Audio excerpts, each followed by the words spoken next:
26, 50k a year with a 9 to 5. That's what she dreams of at night. 16 crack house guns, drugs and pipes.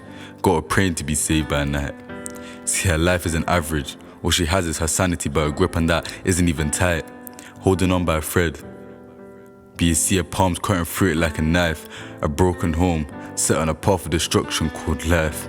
Man complained about having to live a life of crime, but Tracy was a product and a victim at the same damn time. See, Tracy was a product and a victim at the same damn. 2 years older dad left in her broken home. Her, a newborn baby and a struggling mum, she was the ends. Well, none. You know what I mean. But she didn't have love while her clothes had holes. Matching the dark infested soul she was a slave to. Accustomed to a lifestyle of being alone by age 8, Tracy was now fully grown, abandoned outside in the cold. Her mum up to a fiend like axe. Tracy's world was so dark, but she was always surrounded by the light, the white. She then met a guy called Joe about age 12, and he was 14. That's when she began to grow distant. A distant memory of her mother. A distant sight for her younger brother, who's on the streets trying to find a lover, in berettas and shotties, any gun you can name. BC, that's a story for another day. Let's go back to Tracy, now 15, beating one guy after another. No incest, but she was in love with her brothers. Despite all her short-lasting lovers, she always came back to Joe, who had a hold on her. Tracy thought Joe understood all of her pain and her hurt, that he wanted more than sex, but he saw as a mule from the cells the hearse, that she couldn't see that made a whole lot worse. Age 16, first time Joe asked her to hold a pack and a whap. She didn't think much and put it in her school bag. Smiled so strong she didn't make it to her first class. Form tutor, searched her, got arrested for possession of drugs and a tool. Man, she felt like a fool. Sat in her cell thinking Joe was gonna come. Then he came, she was over the moon. Then he took her to his room. She didn't know what to do.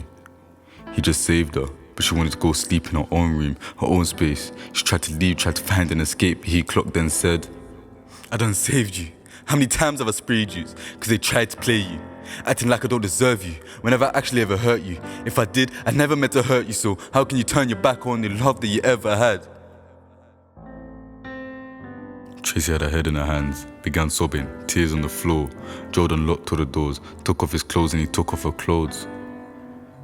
You know what happens next. She felt so numb, couldn't move, just lying there in the bed. Man's now in a casket, she was brain dead. See, Tracy lost herself that night. She lost one person she thought really loved her in this life. She done paid her dues, she done paid her tithes. She deserved happiness, it was only right.